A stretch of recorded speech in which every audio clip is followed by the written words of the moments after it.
बयान ये है कि वो अमेठी उनकी सीट रही है, अमेठी उनके परिवार की सीट है। वहाँ से पूर्व में उनके पिताजी, उनके चाचा, सब लोग वहाँ से रहे, मिट्टी से जुड़ा हुआ है।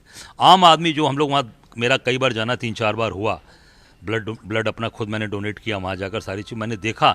जो लोगों में अपनापन है, जो एक अपनत्व है, खोज रहे हैं लोग कि ऐसी कौन सी हमसे भूल हुई, कौन सी गलती हो गई जो हमारे परिवार का व्यक्ति, हमारा भाई हमसे बिछुड़ गया, वो खोज रहे हैं लोग।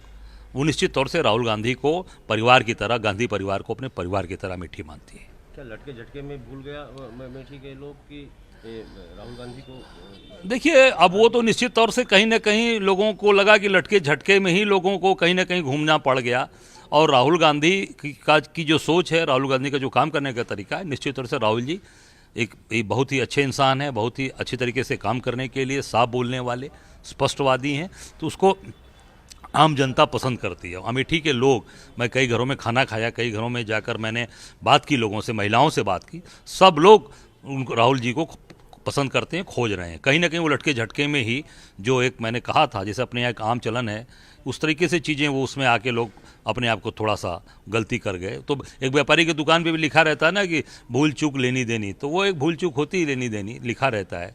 तो हो सकता है चीज़ों की गलती होती है, पर वो लोग उसको परिमार्जन करने के लिए तैयार हैं। तो अमेठी की जनता से भूल हुई या राहुल जी से भूल हुई?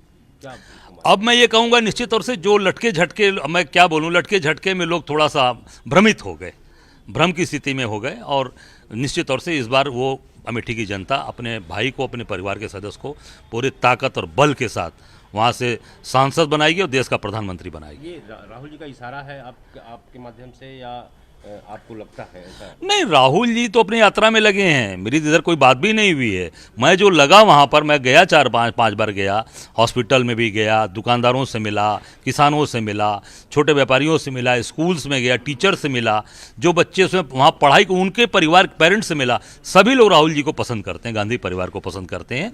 तो निश्चित तौर से मैं वहाँ की जो बात है, जनमानस की जो बात है, वो मैंने बोला है, वो मैं आपको बता रहा हूँ। मेरी राहुल जी से इधर कोई बात नहीं, क्योंकि तो लगातार यात्रा में चल रहे हैं। अच्छा, लटके झटके वाले बयान पर स्मृति ईरानी जी बहुत नाराज हैं, बहुत भाजपा भी आक्रोशित है, तो ऐसा क्या कहने की जरूरत पड़ गई जो आप? नहीं, मैंने एक हमारे आम चलन की भाषा है गिरीश जी, कि भाई लटके झटके में लोग चलते हैं, बात करके चल देते हैं, झटके से उठे चल दिए, लटके मतलब एक इस तरह की बातें आती हैं। वो कोई असंसदीय भाषा या कोई, मैंने ऐसा कोई किसी का अपमान करने के लिए नहीं बोला है। ये हमारे यहाँ बोलचाल की भाषा है इधर की, उस तरह से हम लोगों ने इस तरह की बात का इस्तेमाल किया। कोई अपमान करने की हमारी कोई मंशा किसी की नहीं है। नहीं, वो एक महिला है और लटके झटके उनके रहे भी पहले से, तो इसको लेकर के वो काफी, तो अब हो सकता है वो अपनी चीज़ों को अपने लेकर, वो पुरानी बात को लेकर चल रही हूँ। मैं तो एक अपने चलन की भाषा मैंने ये बात बोला है, इस भाषा का मैंने यहाँ कि मैं जो अपने लेकर उन्होंने ट्वीट कर दिया राहुल गांधी को कि डरोगे तो नहीं यहाँ नहीं। और राहुल जी कहाँ डरने, और राहुल जी तो सीना खोलकर, जिसके पिताजी की हत्या कर दी, चिथड़े उड़ा दिए गए, जिसकी दादी को मार, सड़क पर उतर के लगातार 105 दिन 6 दिन से सड़क पर उतर रहे हैं, 2200-2300 किलोमीटर की यात्रा कर रहे हैं। 5 किलोमीटर चल के देख लें, 10 किलोमीटर चल के इनके नेता लोग देख लें, समझ में आ जाएगा।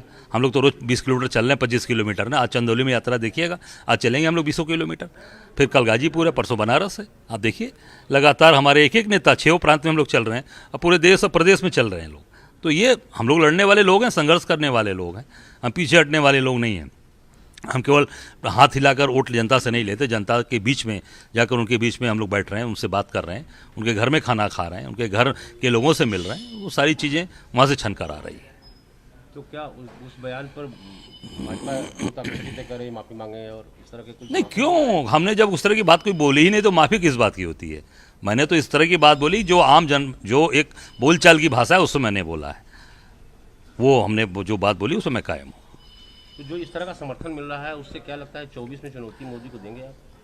अरे निश्चित, बनारस हमारा घर है। आप देखेंगे, जब पहली बार मैं चुनाव लड़ा था 2014 में मोदी जी के खिलाफ, जब मोदी जी प्रधानमंत्री के कैंडिडेट थे, तब हम 76,000 वोट पाए थे। और जब प्रधानमंत्री बन के वो लड़े और मैं पूर्व विधायक बन के लड़ा, मेरी विधायकी भी इन लोगों ने मुझे हरा दिया, अनाप शनाप पैसे खर्चे कर तमाम तरीके से, तब 1,54,700 वोट मैं पाया, दुगुना से ज़्यादा वोट पाया। तो अंदाज़ा लगा लिए 2024 में वोट कहाँ चला जाएगा। और आम जनता के बीच में हम लोग खड़े हैं, रोज़ उनकी सेवा के साथ खड़े हैं, दिन रात खड़े हैं। हम मैदान छोड़ के भागने वाले नहीं हैं, हम मैदान से भगाने वाले लोगों में से हैं। मैं खड़ा हूँ और खड़ा रहूँगा। निश्चित तौर से जो बनारस का विकास है उसको इग्नोर करके जनता विकास क्या हुआ आप देख लीजिए, बंदरगाह बना है, कितने शिप वहाँ से गए हैं आप देख लीजिए। माँ गंगा के पुत्र बनकर आए थे, गंगा जी में देख ले रोज टीला रेता रोज निकल रहा है।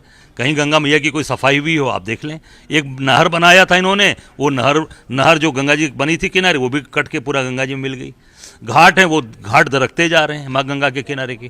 केवल सजावट और लेज़र की लाइट दिखाकर जनता को वोट नहीं मिलने वाला है। जनता चाहती है कि आपने कितने कल कारखाने बनारस में लगाए, कितने फैक्ट्रियाँ लगाई, कितने लोगों को रोजगार मिला, कितने लोगों को काम मिला, कितने लोगों के पॉकेट में पैसे गए, किसानों का क्या भला हुआ। किसानों का जो सामान उपज होती है वो कहीं बिक रही है, कोई नया कारखाना नहीं बना। किसी परिवार के बच्चों को नौकरी मिली तो आप बता सकते हैं।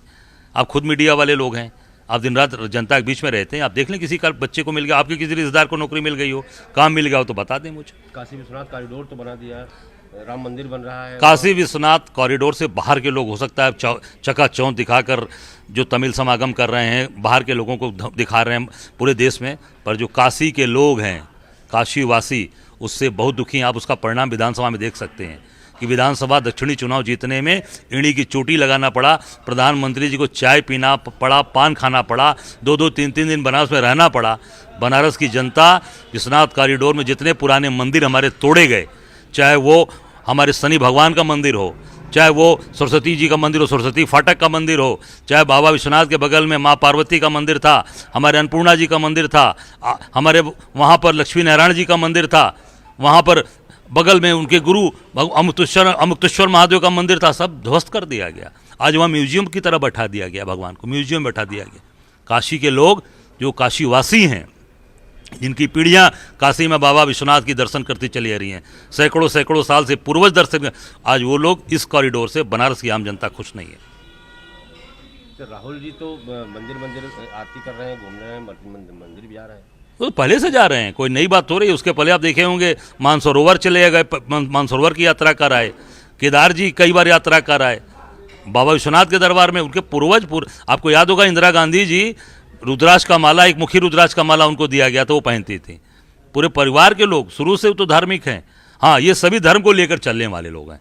हम झगड़ा भाई से भाई का नहीं कराते, हम तनाव नहीं पैदा करते। हिंदू, मुस्लिम, सिख, ईसाई, बौद्ध, जैन, हमारे लिए सब एक समान है। हम सभी धर्म का सम्मान करते हैं।